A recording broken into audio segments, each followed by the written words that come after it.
अस्सलाम वालेकुम बच्चों, आज 9th स्टैंडर्ड इंग्लिश के एक नए लेसन के साथ आपके सामने हाजिर हैं।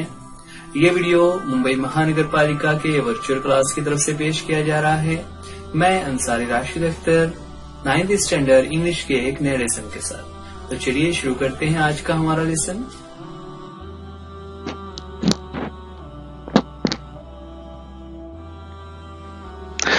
नाइन्थ स्टैंडर्ड इंग्लिश के इस वीडियो में आज हम देखने जा रहे हैं एक नया चैप्टर यूनिट जिसका टाइटल है अ प्ले। चूंकि ये एक लेंदी चैप्टर है, उसमें एक से ज्यादा वीडियोस बनना है। ये इस चैप्टर का पार्ट 1। आज का हमारा टॉपिक 2.5 अ प्ले। हमेशा की तरह शुरुआत करेंगे वार्मिंग अप एक्टिविटीज से।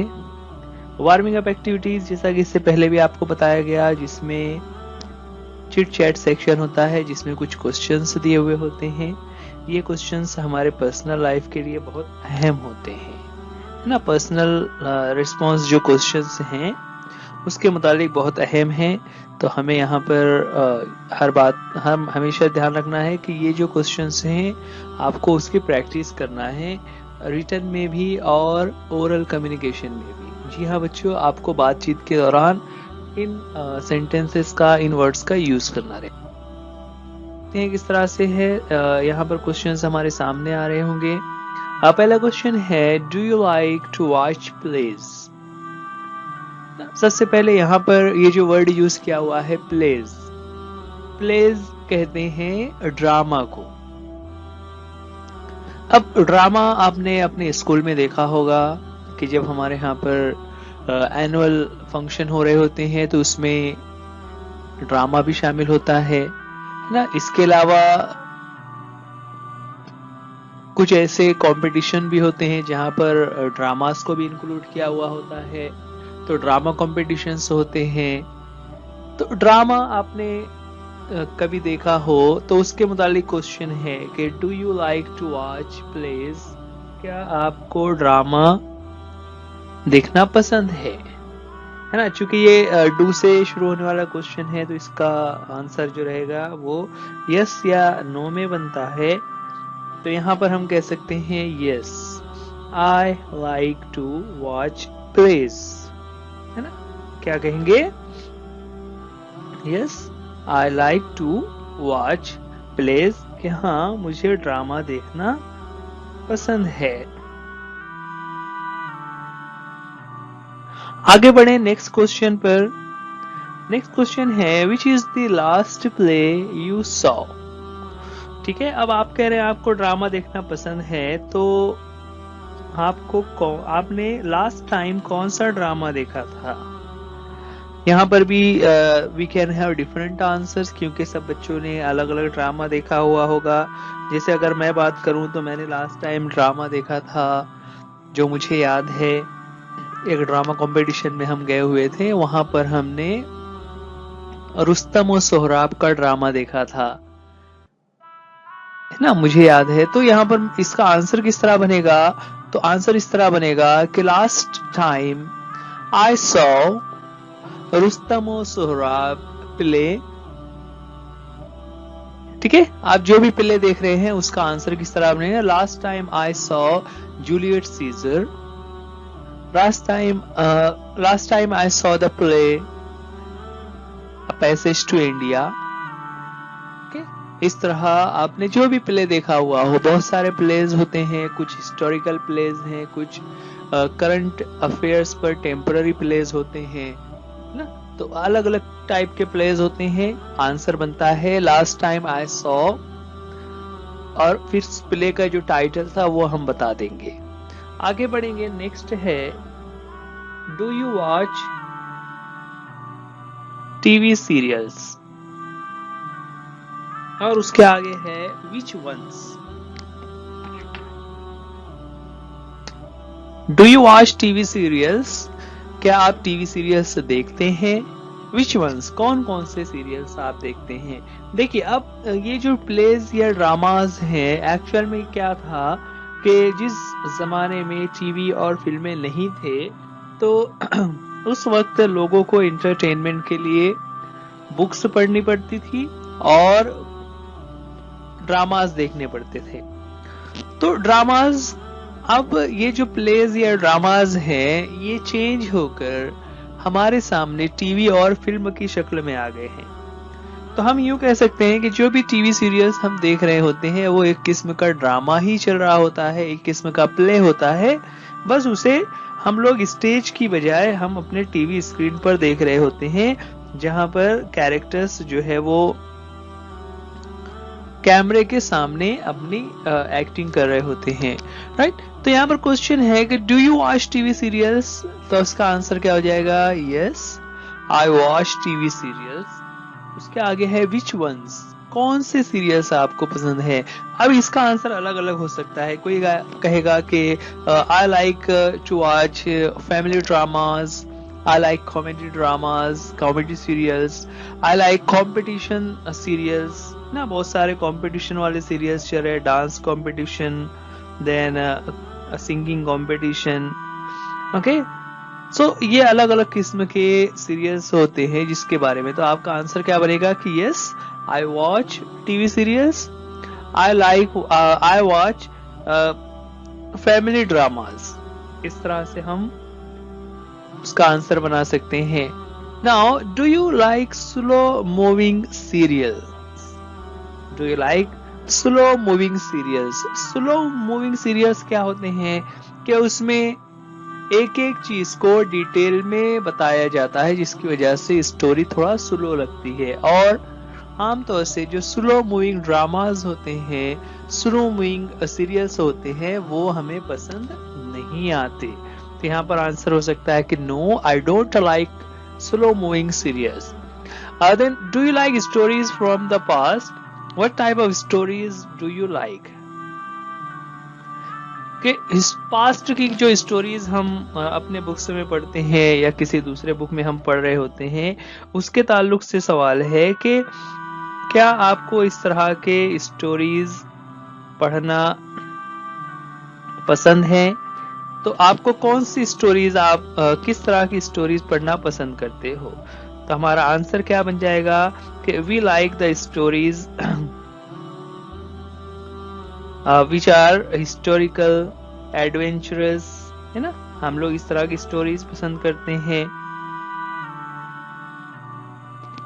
तो यहाँ पर हम अलग अलग टाइप के स्टोरी के टाइप से बता सकते हैं कि which type of stories do you like, है ना। जैसे मैंने एग्जांपल के तौर पे कहा, हिस्टोरिकल स्टोरीज होती है, या फिर फेरी टेल्स, बहुत सारे लोगों को फेरी टेल्स भी पसंद होते हैं, परियों की कहानियां, है ना।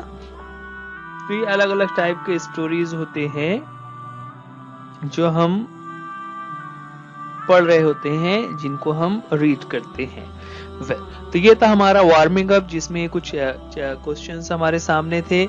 इसके अलावा वार्मिंग अप में और भी कुछ एक्टिविटीज दी हुई हैं जो ग्रुप की शक्ल में हमें परफॉर्म करनी है, लेकिन चूंकि यहाँ पर आप सब अपने अपने घरों पर है तो ग्रुप एक्टिविटीज हम नहीं ले सकेंगे, इसलिए हम आ जाते हैं एक्चुअल चैप्टर पर।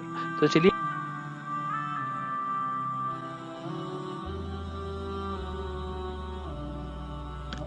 जी हाँ बच्चों, आज का हमारा टॉपिक जिसका टाइटल है अ प्ले मीन्स ड्रामा। चूंकि प्ले एंड ड्रामा, यहाँ पर ये एक ड्रामे के फॉर्म में हम इसको देखने जा रहे हैं, और इस ड्रामा में क्या होता है वो हम बात करेंगे। प्ले की शुरुआत करने से पहले, जैसा कि आपको पता है कि प्लेस जो होते हैं वो स्टेज के ऊपर होते हैं। स्टेज के ऊपर कैरेक्टर्स एक एक करके आ रहे होते हैं, वो अपने डायलॉग्स अदा कर रहे होते हैं, और इस तरह से हमें स्टोरी समझ में आती है। स्टेज के ऊपर जो अरेंजमेंट किया जाता है उसे सेटिंग कहा जाता है, जिससे हमें यह समझ आता है कि ये ड्रामा किस जगह पर हो रहा है। यहाँ पर शुरुआत में एक पैराग्राफ दिया हुआ है जिसमें सीन को डिस्क्राइब किया हुआ है। Scene 1, a king's court, the court awaits the arrival of the king, 2 guards are standing front right of the stage। क्या बता रहे हैं अ किंग्स कोर्ट, कि राजा का कोर्ट है, मतलब दरबार लगा हुआ है। The court awaits the arrival of the king, और सब लोग राजा की आमद का इंतजार कर रहे हैं, यानी राजा आने वाले हैं, सब लोग उनके इंतजार में वहां पर बैठे हुए हैं। और स्टेज के ऊपर और क्या नजर आ रहा है, तो वो बता रहे हैं कि स्टेज के ऊपर 2 गार्ड्स खड़े हुए हैं ना, there are 2 guards standing front right of the stage ना, स्टेज के राइट साइड में 2 गार्ड्स खड़े हुए हैं। वेल, अब ये जो सिचुएशन पूरी बता दी गई है, उसके मुताबिक स्टेज के ऊपर सीन क्या है वो बता दिया गया कि राजा की आमद। शुरुआत करते हैं, कैरेक्टर्स हमारे सामने आ रहे होंगे, ये हमारे सामने 2 गार्ड्स आ गए। अब दोनों आपस में बात कर रहे हैं। उसमें फर्स्ट वाला जो गार्ड है वो क्या कहता है, first guard to the second guard, be alert, the king is about to arrive ना। क्या कह रहा है वो कि be alert, the king is about to arrive, राजा आने वाले हैं, इसलिए तुम अलर्ट होकर खड़े हो जाओ, बिल्कुल होशियार खबरदार खड़े हो जाओ, है ना, क्योंकि राजा के दरबार में आपको बिल्कुल अलर्ट रहना होता है ताकि राजा की किसी तरह से तौहीन ना हो। सो उसने अपने जो साथी गार्ड है उसे कहा, the king is about to arrive. About to का मतलब होता है कि जो चीज होने वाली है, the king is about to arrive, राजा आने वाले हैं, इसलिए तुम बिल्कुल। उस पर जो सेकंड गार्ड है वो कहता है, who wants to be alert, life seems like one long sleep in this land, I am at ease all day though I am a guard ना। देखिए क्या कह रहा है, who wants to be alert, यहां पर कौन अलर्ट होना चाहता है,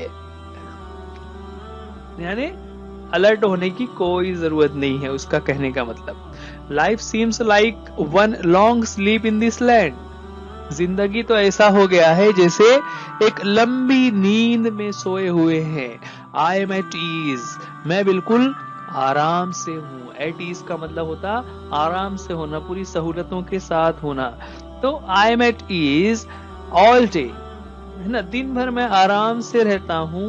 दो आई एम अ गार्ड ना, हालांकि मैं एक गार्ड हूं, और गार्ड को तो बिल्कुल अलर्ट रहना होता है, लेकिन वहां के हालात के हिसाब से वो कह रहा है कि मैं एक गार्ड हूं, इसके बावजूद मैं आराम से दिन भर बैठा रहता हूं। तो यहाँ पर किसी को भी अलर्ट रहने की कोई जरूरत नहीं है, क्योंकि सब कुछ यहाँ पर ठीक है, कोई मसला ही नहीं है, सब सहूलतें हैं, आसानियां ही आसानियां हैं। इतना कहने के बाद फर्स्ट गार्ड उसे जवाब देता है, how boring, how boring, I wonder if some interesting drama will unfold at the court today. कि आई एम वंडरिंग से मुराद यहाँ पर वो चाह रहा है कि कुछ ऐसा ड्रामा यहाँ पर आज हो जाए इन दिस कोर्ट, कि आज कोर्ट में कुछ ऐसा ड्रामा हो जाए कि बिल्कुल मजा आ जाए।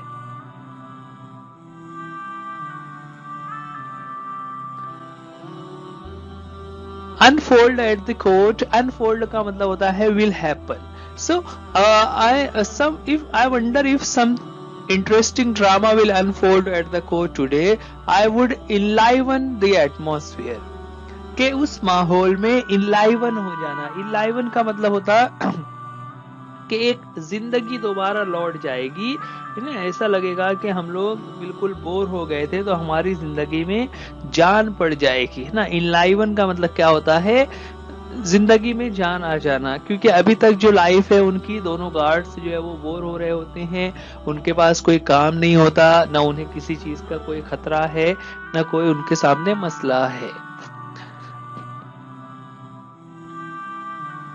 Second guard, I would be equally happy if there was none, है ना, अगर कुछ नहीं भी होता है तो भी मुझे कोई परवाह नहीं है।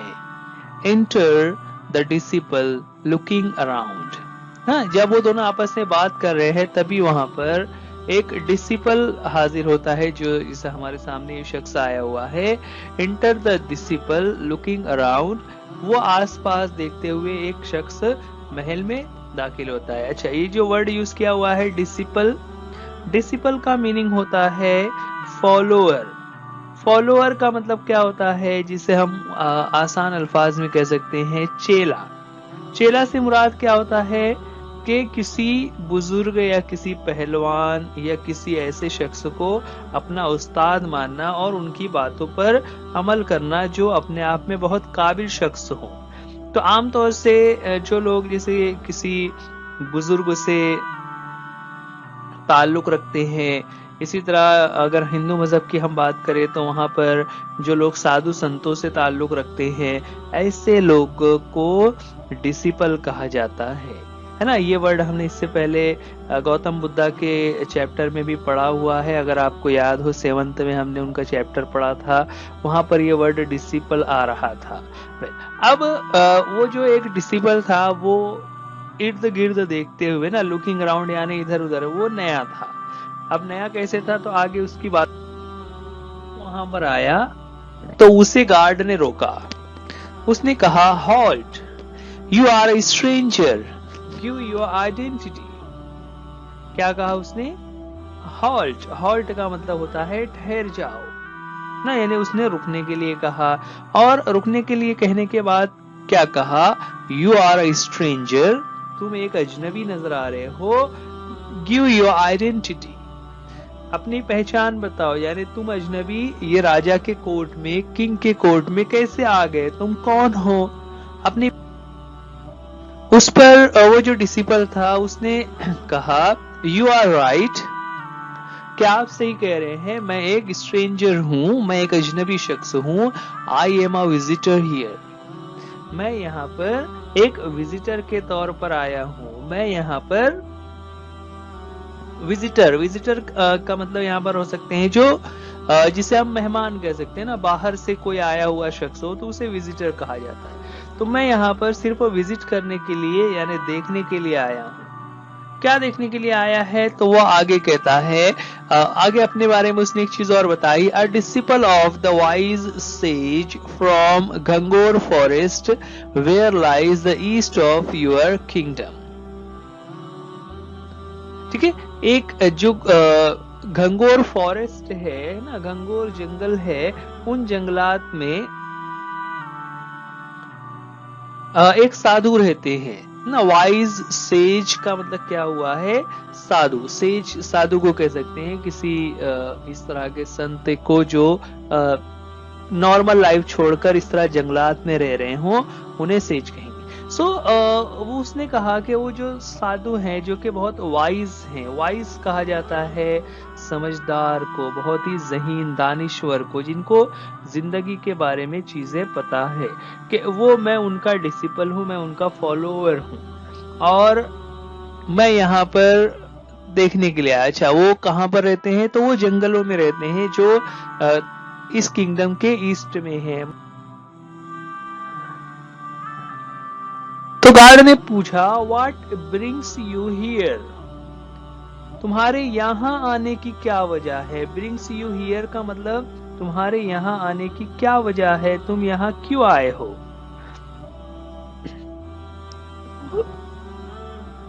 उस पर वो डिसिपल कहता है, I have heard amazing stories about this kingdom,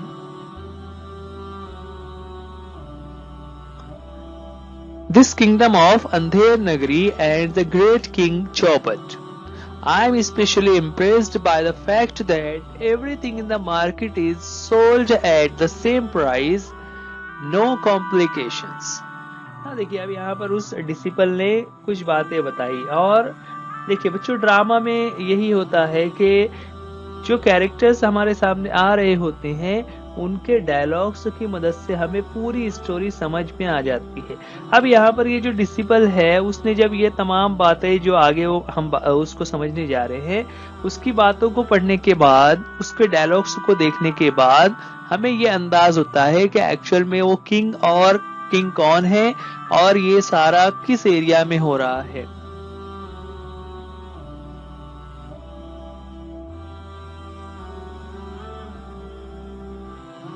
तो जैसे उसने कहा कि I have heard amazing stories ना, मैंने सुन रखा हुआ है बहुत ही अमेजिंग स्टोरीज, हैरत अंगेज कहानियां अबाउट दिस किंगडम, इस किंगडम के बारे में। और वो किंगडम कहाँ की है?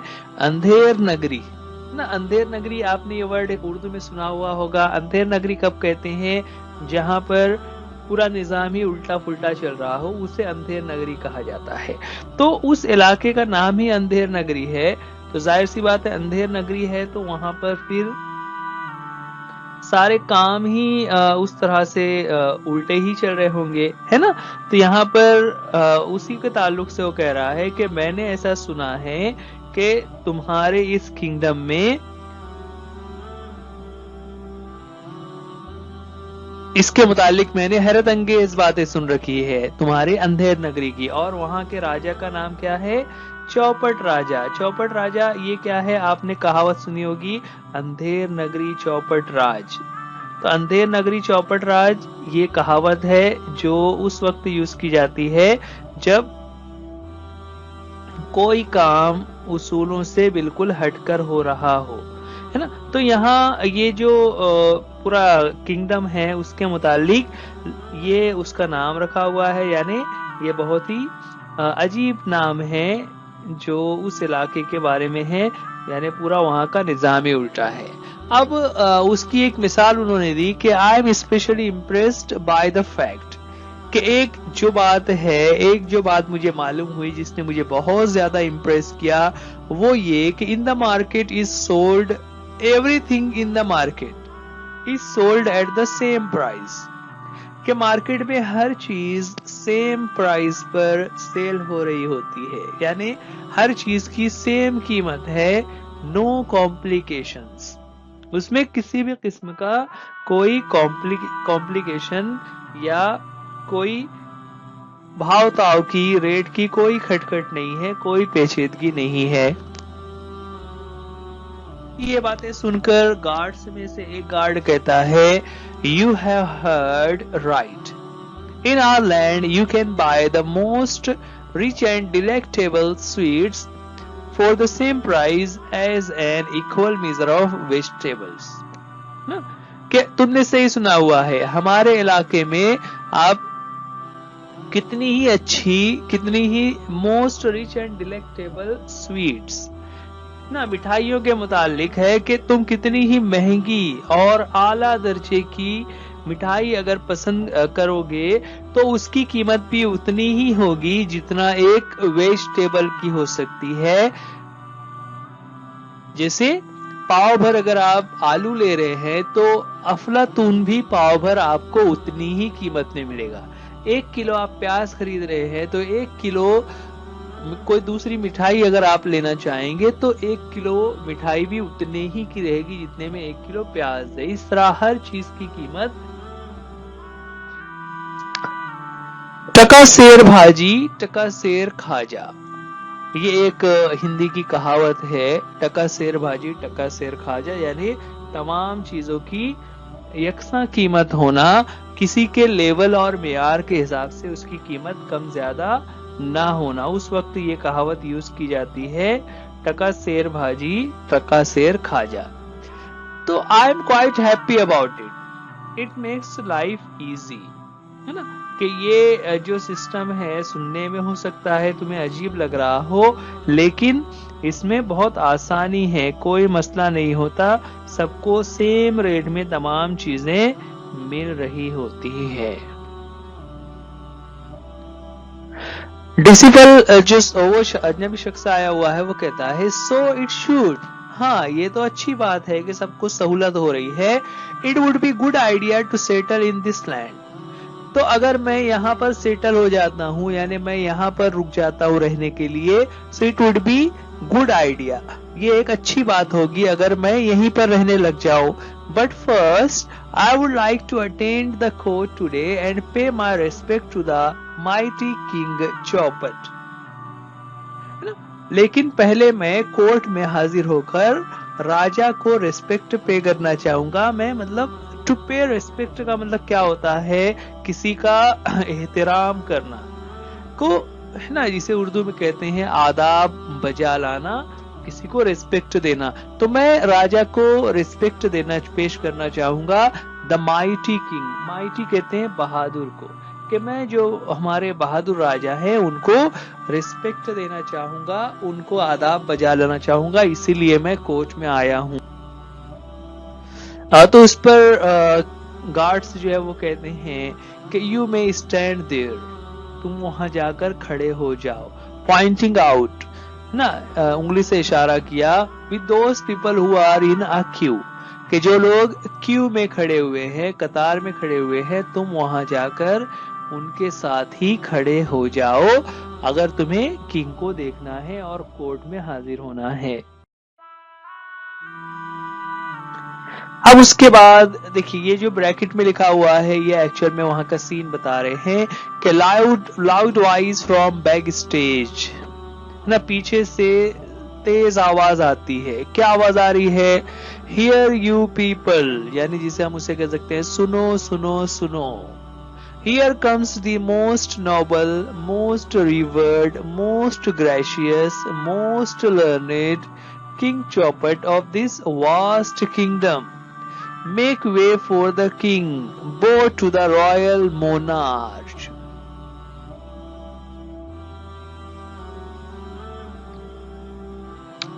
क्या कहा पीछे वाली आवाज थी? तो ये आपने देखा होगा टीवी सीरियल्स में या स्टेज में जब किंग आ रहे होते हैं तो इस तरीके से ऐलान होता है, खबरदार, होशियार, सेनापति महाराज तशरीफ ला रहे हैं, राइट।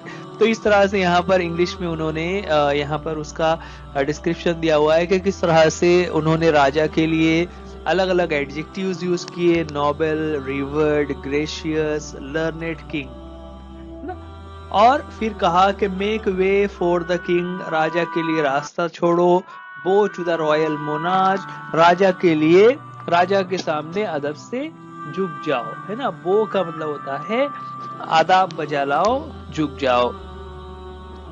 अब इतना हुआ, king Chaupat arrives to the fanfare of bugles and drums and take his place on the throne.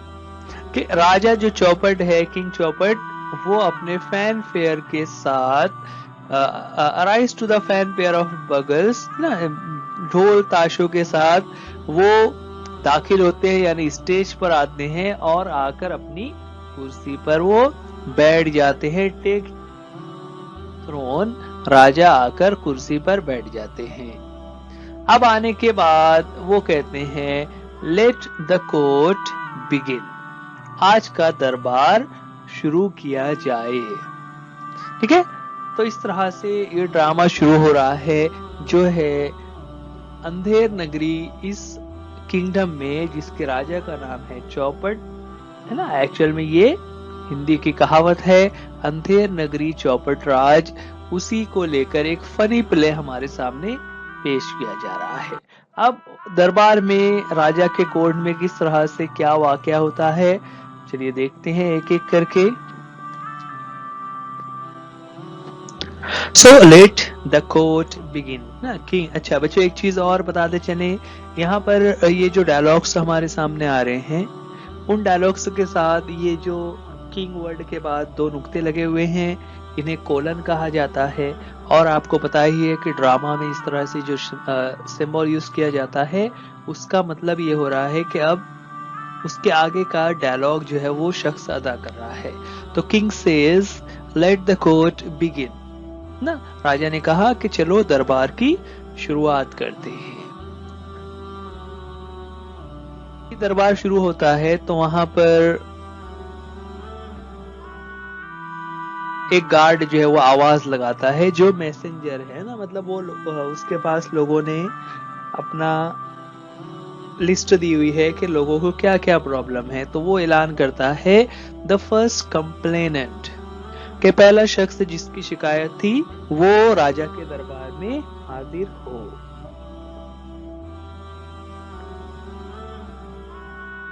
करते ही वहां पर एक शख्स आता है जिसके नाम लिखा हुआ है थीफ, यानी वो एक चोर है। और वो क्या कहता है, तो उसका ब्रैकेट में लिखा हुआ है rushes forward and wails loudly. दौड़ते हुए, रशेस ना दौड़ते हुए आगे आता है, एंड वेल्स लाउडली, वेल्स कहते हैं अपने गम का इजहार करना, जिसे हम रोना कह सकते हैं, चीखना चिल्लाना जिसे कह सकते हैं, जो किसी गम की वजह से, किसी परेशानी की वजह से हो रहा हो। सो ही वेल्स लाउडली, आकर वो जोर जोर से वो बका शुरू कर देता है, चिल्लाना शुरू कर देता है, अपनी फरियाद करना शुरू कर देता है। क्या कहता है, O justice, O most great king, I beg for justice, है ना, अपनी वो आवाज जारी करते हुए कहता है justice, Insaf, Insaf, the most great king है अजीम राजा, आई बेग फॉर जस्टिस, मुझे इंसाफ चाहिए।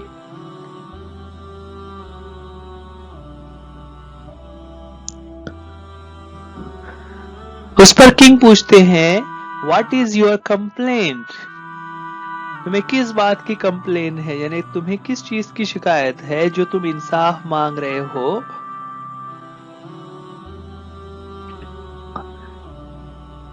अब यहाँ पर वो थीव जो है वो अपना मसला सुनाता है।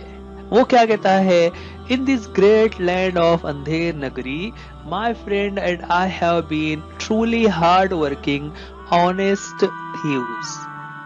क्या कहा उसने, in this great land of Andher Nagri, कि ये जो हमारी अंधेर ग्रेट लैंड है ना, अजीम जो हमारी धरती है, हम इस अजीम सल्तनत के रहने वाले हैं। My friend and I have been truly hard working, ना हम दोनों हार्ड वर्किंग ऑनेस्ट थीव्स थे, ईमानदार थीव्स यानी चोर थे ना। देखिए अब यहाँ पर ये चूंकि फनी है इसलिए ये थोड़ा सा अजीब लगता है ना कि चोर भी है और ईमानदार चोर, ऐसा।